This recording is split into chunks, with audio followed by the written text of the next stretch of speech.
Hallo meine Lieben, ich hoffe es geht dir gut und ich hoffe du bist gut in den Tag gestartet. Bist du nun endlich bereit to unlock your soul? Bereit, dein volles Potenzial auszuleben und dir deine Zukunft, die du dir verdienst, anzustreben? Dann hör mir jetzt genau zu. Das ist deine Chance. Herzlich willkommen zu einer neuen Podcast-Folge. Schön, dass du da bist, schön, dass du dir Zeit nimmst, schön, dass du zuhörst und schön, dass du zuschaust, die zuschauen. Ja, ihr hört es schon, ihr merkt es schon, und zwar rede ich Schweizerdeutsch. Zum einen mega ungewohnt, jetzt im Podcast hinein zum Schweizerdeutsch schwätzen, zum anderen fühlt es sich auch richtig heimelig an. Und ja, die einen oder anderen werden sich jetzt sicher fragen, so, warum zum Teufel schwätzt jetzt plötzlich Schweizerdeutsch und nicht mehr Hochdeutsch? Respektive, wieso hat sie denn nicht von Anfang an schon Schweizerdeutsch geschwätzt oder so? Und ich glaube, zu dem hole ich gerade mal ein bisschen aus. Ich habe ja jetzt ungefähr ein Jahr habe ich auf meinen Social Media Kanälen eigentlich nur Hochdeutsch geschwätzt. Egal ob in den Videos, egal ob in den Stories. Und das ist der Grund, ich bin jetzt mittlerweile seit einem Jahr selbstständig und ich habe einfach damals das Gefühl gehabt, hey, komm, mach das Ganze doch auf Schweizerdeutsch, nicht auf Schweizerdeutsch, genau. Mach das Ganze doch auf Hochdeutsch, weil dann kannst du mehr Leute erreichen, mehr Leute verstehen dich und das ist ja irgendwo eigentlich dein Ziel. Und jetzt habe ich das ein Jahr lang gemacht und eigentlich, wenn ich geschätzt habe, so, ich habe mich immer einfach mega, mega wohl gefühlt und ich würde von mir selber behaupten, ich kann relativ gut Hochdeutsch. Ich habe auch schon oft Komplimente bekommen von Deutschen oder so, wenn ich im Ausland war, in Deutschland, dass Leute, mit denen ich geschätzt habe, auf Hochdeutsch und sie mich dann gefragt haben, ja, von wo bist denn du? Und ich gesagt habe, ja, ich komme aus der Schweiz, dass sie mich voll verdutzt angeschaut haben, so quasi so, hey, what the fuck, man hört es gar nicht. Ich so, danke fürs Kompliment. So, weil die meisten Schweizer, oder, die können nicht so gut Hochdeutsch sprechen und dann hört man ein bisschen, dass sie eigentlich Schweizer sind und keine Deutschen. Ja, und ich würde sagen, das hört man bei mir Gott sei Dank nicht so gut. Ja, auf jeden Fall, ja, habe ich mich damals dazu entschieden, dass ich das Ganze auf Hochdeutsch mache. Zu dem Zeitpunkt damals ist für mich auch voll okay gewesen. Und ich habe aber irgendwie im Verlauf des Jahres irgendwie gemerkt, so, vor allem jetzt gerade so in den letzten 2-3 Monaten, dass ich irgendwie so das Hochdeutsch, so ein bisschen, respektive nein, eben Schweizerdeutsch, mega vermisse irgendwie, weil ich das Gefühl habe, dass wenn ich in Videos oder so Schweizerdeutsch schwätze, dass ich irgendwie die Sachen einfach besser überbringen kann, so wie ich sie halt möchte überbringen, so. Und irgendwie einfach so, weiß nicht, realer, genau, realer, authentischer und so wirkt. Weil es halt einfach mehr ich bin. Klar, die Leute, die mich nicht kennen und mir dann anfangen zu folgen auf Hochdeutsch, für die ist das quasi normal. Die wissen natürlich nicht, dass ich vielleicht eigentlich Schweizerdeutsch schwätze. Und es gibt ja mega viele Creator, die Hochdeutsch schwätzen auf ihrem Content oder allgemein auch in ihren Stories und so. Bei denen auch 5-mal musst du herlassen, so, oder die einfach so denkst, so, ey, mega crazy, eigentlich sind das Schweizer und sie reden eigentlich Schweizerdeutsch, aber in ihrem Content reden sie Hochdeutsch oder je nachdem sogar Englisch oder so. Und das ist ja voll okay, so, wenn das für dich stimmt. Für mich hat es jetzt auch ein Jahr lang gestummt und irgendwie hatte ich dann den Impuls durch ein Video zum auf Schweizerdeutsch zu switchen.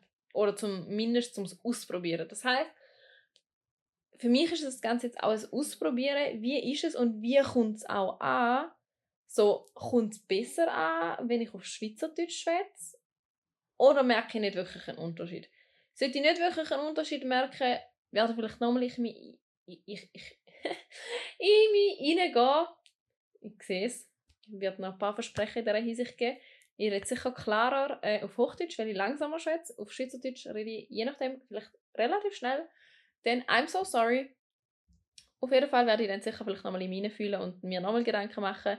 Es kann auch sein, dass ich sage in einem Jahr wieder, hey, jetzt möchte ich doch wieder auf Hochdeutsch schwätzen. Switchen. Mein Gott, okay. Mir tut es jetzt schon leid für die ganzen Versprecher. Das ist wirklich so ein Ding. Wenn ich Schweizerdeutsch schwätze und relativ schnell schwätze, dann verspreche ich mir die ganze Zeit. Aber ist ja egal, oder? Auf jeden Fall, ja, genau. Kann sein, dass ich dann in einem Jahr wieder sage, hey, jetzt will ich doch wieder switchen.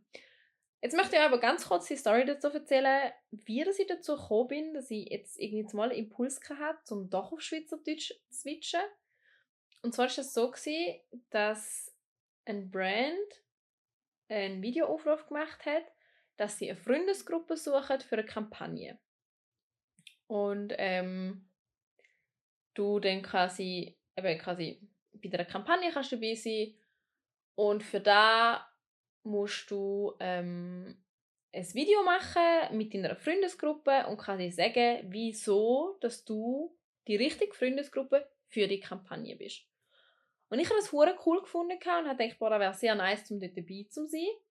Zudem hast du dir auch nachher ein Handy nach Wahl aussuchen. Schlussendlich kann ich mir ein Tablet aussuchen, weil ich dann so gefragt habe, so, ja, ist das so ein bisschen die gleiche Preiskategorie, ob das vielleicht auch möglich wäre. Weil ich bin mit dem Handy, das ich jetzt gerade habe, eigentlich noch sehr, sehr zufrieden. Und ich wünsche mir eigentlich schon mega, mega lang ein iPad. Und ja, wäre darum eigentlich gerade so der richtige Moment, um da zu switchen. Auf jeden Fall ist es dann so gewesen, dass sie gesagt haben, ja, sicher, gar kein Problem und so. Also, respektive, nein, das war erst nachher, später dann gewesen. Zum Zurückkommen an den Faden, auf jeden Fall hat es geheißen, wir müssen so ein Video machen. Und wir hatten dann eigentlich schon eine Idee gehabt, oder respektive ich hatte die Idee gehabt, weil ich es unbedingt machen, meine Kollegen sind einfach so gewesen, so, ja, sind wir schon dabei, wäre okay, weißt du, so. Aber sie sind natürlich bis auf die eine so halb, nicht so die so jetzt gern vor der Kamera sind oder so. Und ja, dass sie es halt einfach nicht gewohnt sind, sage ich jetzt mal. Zum Thema Gewohnheit kommen wir aber nachher auch noch ein bisschen, habe ich gedacht. Auf jeden Fall habe ich mich dann eben dort quasi, sag mal, beworben, dass ich gesagt habe, hey, wir würden gerne mitmachen. Und dann hat es geheißen, bis am einen Freitag müssen wir ein Video schicken. Gut, dann war Freitag und die eine Kollegin ist aber mit Bali flach gelegen. Heisst, nicht fähig gewesen, um irgendwie ein Video oder so zu machen.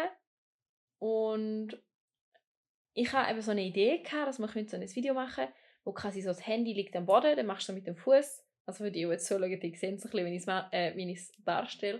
Auf jeden Fall quasi das Handy quasi am Boden, dann gehst du wie mit dem Fuß so drüber und dann nimmt die Person das Handy auf, fängt quasi an, so hey, wir werden die perfekte Freundesgruppe, weil, und dann durch das Handy wie so rechts über und die nächste Person nimmt das Handy wieder von links über nach rechts und sagt den nächsten Satz. Und ich fand, das wäre sicher noch mega nice. Auf jeden Fall haben wir dann das dementsprechend nicht machen und meiner einen Kollegin ist es auch eigentlich egal gewesen, weil wie gesagt, die tun sich schwer, wer das anbelangt. Und dann habe ich gesagt, hey, leider ist es nicht aufgegangen, weil eben meine Kollegin ist mit Bali flach gelegen und ja, hat dementsprechend nicht ein Video aufnehmen und ja. Nachher war es aber mega cool gewesen, dass sie gesagt haben, hey, schau, wenn ihr es bis am Sonntag, also quasi 2 Tage, noch schicken könnt, dann sagt das für sie voll okay.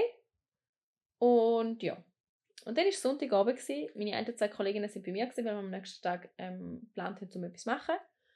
Und dann sind sie am Abend vorher schon zu mir gekommen, haben zusammen gekocht und etwas gegessen und so. Auf jeden Fall ist es dann so gewesen, dass ich am Abend um 10 Uhr war und ich mir so dachte, fuck, wir müssen doch eigentlich noch das Video machen. Und ich habe gewusst, dass die ein, 2 Kolleginnen, die bei mir waren, absolut sicher keinen Bock mehr darauf hätten, um jetzt noch ein Video zu machen und die Kamera nicht schwätzen. Und dann habe ich so gedacht, fuck, was mache ich denn jetzt? Weil sie haben extra gesagt, hey, wir können es 2 Tage später schicken und ich wollte unbedingt mitmachen und ja. Dann war es nachher so gewesen, dass ich einfach gedacht habe, hey, weißt du was? Ich schneide einfach ein Video von uns zusammen, das ich habe. Also sprich, ich habe unterschiedliche Videos genommen, die ich mit meinen Kolleginnen habe.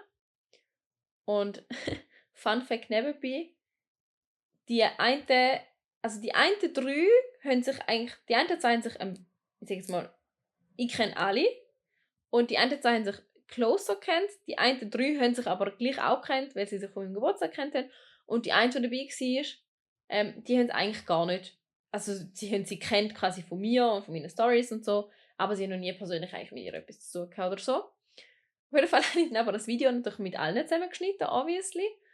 Und dann habe ich nachher ein Voice-Over gemacht und habe das Voice-Over darüber getan, über das Video.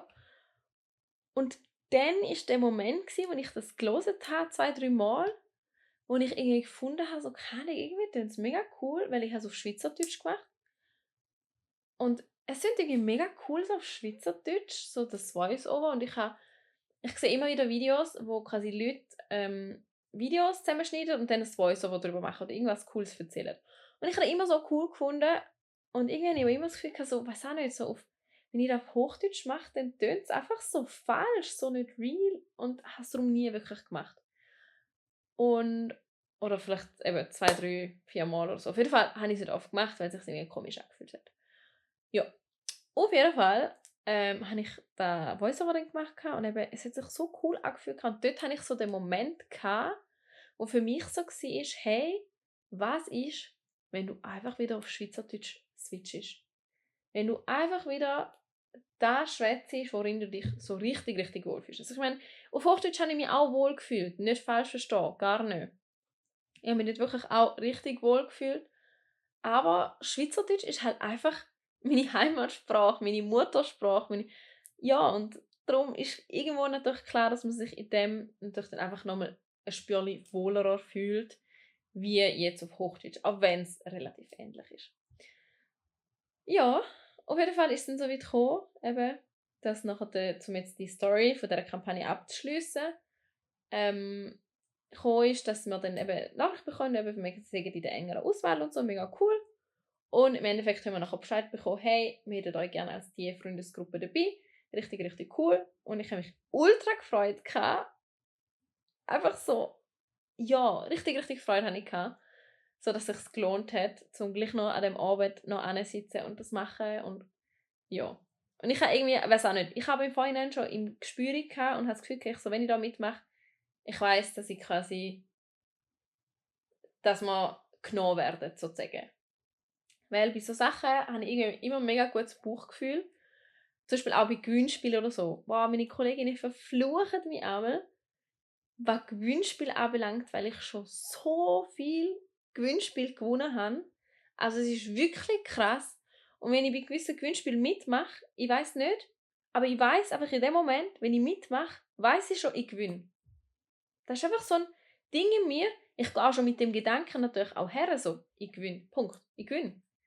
Und es ist wirklich, also letztes Jahr ist wirklich krass. Ich habe so viel Verschiedenes gewonnen. Über Kamera, über Kaffeemaschine, über 1000 Franken Wellnessgutschein, über Konzert, über Fußballtickets, über so viel, wirklich. Es ist wirklich crazy, was da anbelangt. Also dort habe ich wirklich so ein bisschen das Händchen dafür und das Talent dafür, zum ja, für Gewinnspiel gewinnen. Und alle dann immer so, willst du nicht einmal Lotto spielen? Und ich so, ja, wäre vielleicht was. Mal schauen. Ja. Auf jeden Fall, das war so ein bisschen die Story, warum ich eigentlich dazu gekommen bin, zum auf Schweizerdeutsch wieder switchen. Und einfach auch, ich habe einfach gesagt, so Thema Gewohnheiten. So, ich habe mich im letzten Jahr mega daran gewöhnt, eben zum Hochdeutsch schwätzen und irgendwie durch das habe ich den Impuls bekommen, um das zu ändern. Und dementsprechend änderst du natürlich auch eine Gewohnheit. Und da muss ich auch zuerst wieder so ein bisschen, musst so wieder ein bisschen ins Fühlen hineinkommen auch so und schauen, wie es ist und die Veränderung. Und da muss ich ja das Gehirn sozusagen auch wieder daran gewöhnen, im Allgemeinen, wenn wir neue Sachen lernen. Ich meine, klar, das ist jetzt nicht etwas Neues lernen in dem Sinn, aber halt gleich eine Umstellung, weil du hast natürlich jetzt dein Gehirn eigentlich Wochen, Monate lang darauf trainiert, dass, hey, Social Media, wenn du etwas Social Media machst, ist es Hochdeutsch. Dein Gehirn hat das schon gewusst und darum, der eine oder andere ist es vielleicht auch schon aufgefallen, aktuell in meinen Stories. Manchmal switche ich immer so ein bisschen hin und her, so was den Text anbelangt, wenn ich schreibe.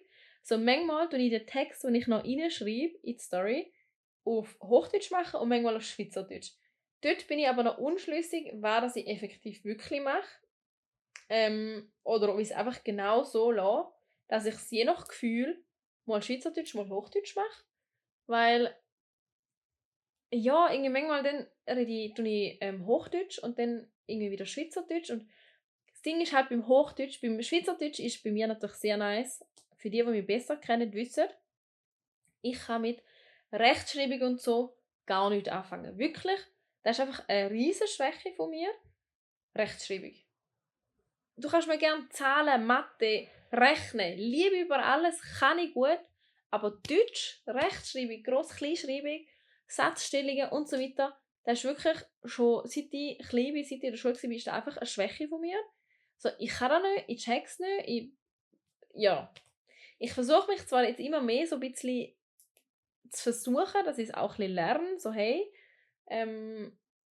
ja, gross, klein, und ich bin auch ehrlich, ich tue meine Texte immer, eigentlich, wenn ich sie geschrieben habe, nachher auf ChatGPT rein und sage, hey, korrigieren wir es bitte, damit ich halt wirklich korrekt gross, Kleinschreibung und so habe, weil ich wäre einfach wirklich so am Arsch, bin ich offen und ehrlich, und dadurch bin ich wirklich mega dankbar und froh für ChatGPT, weil, ja, es ist wirklich nicht meine Stärke. Und wenn ich eben Schweizerdeutsch schreibe, dann weiss ich, dass niemand schreiben kann, hey, das schreibt man einfach so oder so, weil Schweizerdeutsch kennt keine offizielle Rechtschreibung sozusagen. Und beim Hochdeutsch halt eben schon. Und ich kann mir vorstellen, dass es einige Leute geben wird, wo, wenn sie meine Stories lesen, auf Hochdeutsch, dass sie sich triggert fühlen, wegen Gross- und Kleinschreibung. Sprich, ich habe zwar mittlerweile angefangen, dass ich eigentlich alles nur noch klein schreibe, egal wann ich schreibe, einfach immer alles klein geschrieben, damit die Leute checken, okay, sie schreibt sowieso alles klein. Also es hat nicht einmal etwas Grosses oder etwas Kleines drin, sondern es ist einfach alles klein.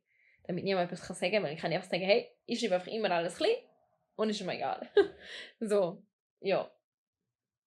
Und, meine Nase bist gerade voll gekritzelt. Kennt ihr das, wenn es einfach so kräuselt und ihr die ganze Zeit so kratzen und ihr dann denkt so, eigentlich will ich gar nicht kratzen, aber ja, es kräuselt halt einfach, oder? Ich sehe natürlich nur die das Video anschauen, aber für die es sehen, I'm so sorry da, hey. Ja. Genau. Auf jeden Fall, da ist so ein bisschen die Story, wie ich so auf das gekommen bin. Der Switch, dass ich möchte jetzt das eine Weile lang wirklich auf Schweizerdeutsch machen. Schauen, was mich herführt, schauen, wie ich mich dabei fühle, weil im Endeffekt muss es für mich stimmen. Ich meine, klar kann ich auch Umfragen machen und so, von wegen, hey, wie sieht es aus, was meint ihr dazu? Aber im Endeffekt muss ich mich ja damit wohlfühlen und ich kann mir vorstellen, dass, also wenn ich die erste Story wieder mal auf Schweizerdeutsch hochgeladen habe, haben schon ein paar geschrieben so, Schweizerdeutsch und so. Ich glaube, es fühlt schon viel mehr, dass ich wieder Schweizerdeutsch schwätze wie Hochdeutsch. Ja, ich weiß nicht, ob sich die Leute einfach dann mehr connected fühlen oder so, weil ich muss ehrlich sagen, ich lasse mega gerne hochdeutsche Stories so. Mir fällt das eigentlich einmal gar nicht mehr so auf, aber ich weiß nicht, vielleicht könnt ihr ja mal da irgendwo in die Kommentare schreiben, wem hört ihr lieber zu? Jemand, der Schweizerdeutsch schwätzt, falls ihr jetzt aus der Schweiz kommt und Schweizerdeutsch könnt, oder ob ihr lieber Hochdeutsch zuhört. Für die jetzt irgendwie aus Deutschland sind und meinen Podcast hören. Ich hoffe, dass du trotzdem mehr oder weniger alles ein bisschen verstehst. Und ja, das ist eigentlich so ein bisschen da. Zu dem, was ich euch auch ein bisschen erzählen wollte. Jetzt bin ich gerade unschlüssig, ob ich machen soll, dass es eine kürzere Podcast-Folge wird. Einfach gerade zu dem Thema, so, warum jetzt plötzlich wieder Schweizerdeutsch? Oder ob ich noch etwas anhängen soll. Aber ich glaube, eigentlich können wir den Rahmen so ein bisschen schliessen, indem es einfach eine kürzere Folge wird, wo ich einfach, wie gesagt, jetzt sind am Schluss, jetzt spielt es keine Rolle mehr, aber wo ich einfach jetzt darüber geschwätzt habe, wieso dass ich eigentlich auf Schweizerdeutsch gekommen bin. Wieder. Und ich denke, so, gerade meine TikToks oder so, wenn ich dort Text reinschreibe, ich glaube, dort werde ich immer noch auf Hochdeutsch ein bisschen bleiben. Wie gesagt, bei den Stories werde ich vielleicht auch irgendwann sagen, hey, ich mache einfach Untertitel quasi Hochdeutsch, aber schwätze tue ich Schweizerdeutsch. Da weiss ich noch nicht, da bin ich mir jetzt gerade so ein bisschen im Reinfühlen. Und das Ganze soll euch auch irgendwo zeigen, hey, wenn du eine Entscheidung getroffen hast, du kannst deine Entscheidung immer wieder ändern.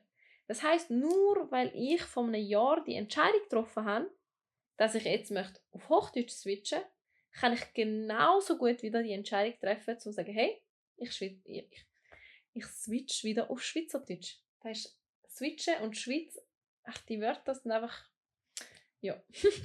Auf jeden Fall kann ich genau gleich wieder die Entscheidung treffen, dass ich auf Schweizerdeutsch switch.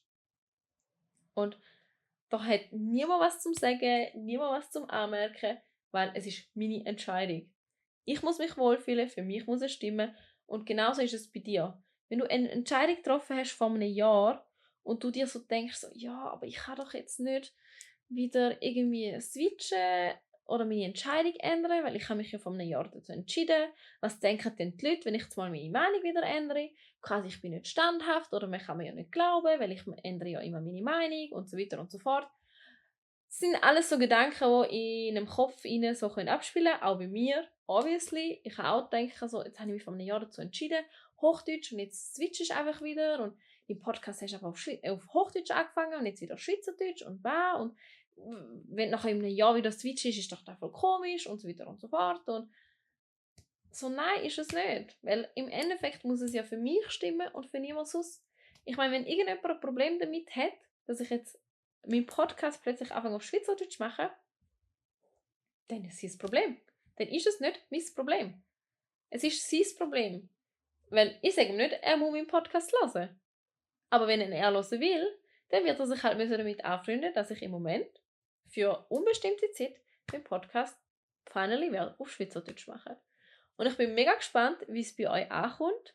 So, ich habe ja die letzte Podcast-Folge ist ja schon mit meiner Kollegin auf Schweizerdeutsch gewesen. Dort habe ich aber noch nicht gewusst, mache ich es wirklich nachher zukünftig auch wieder auf Schweizerdeutsch oder nicht. Weil dort haben wir es auf Schweizerdeutsch gemacht, weil sie sich einfach wohler gefühlt hat auf Schweizerdeutsch und nicht auf Hochdeutsch. Ja, darum haben wir gesagt, hey, machen wir auf Schweizerdeutsch. Und ja, da hätte mir so ein bisschen den Impuls gegeben, so hey, vielleicht, ja, ist es doch etwas, um das auszuprobieren, um einfach mal auf Schweizerdeutsch zu machen. Darum würde ich mich wirklich mega, mega freuen. Schreibt gerne in die Kommentare, wie ihr es gefunden habt. Jetzt so wirklich so mal eine ganze Podcast-Folge von mir allein auf Schweizerdeutsch. Und wenn ihr mich gerne irgendwie möchtet supporten oder so, würde ich mich mega freuen, wenn ihr es einfach würdet liken, kommentieren, wenn ihr mir würdet folgen.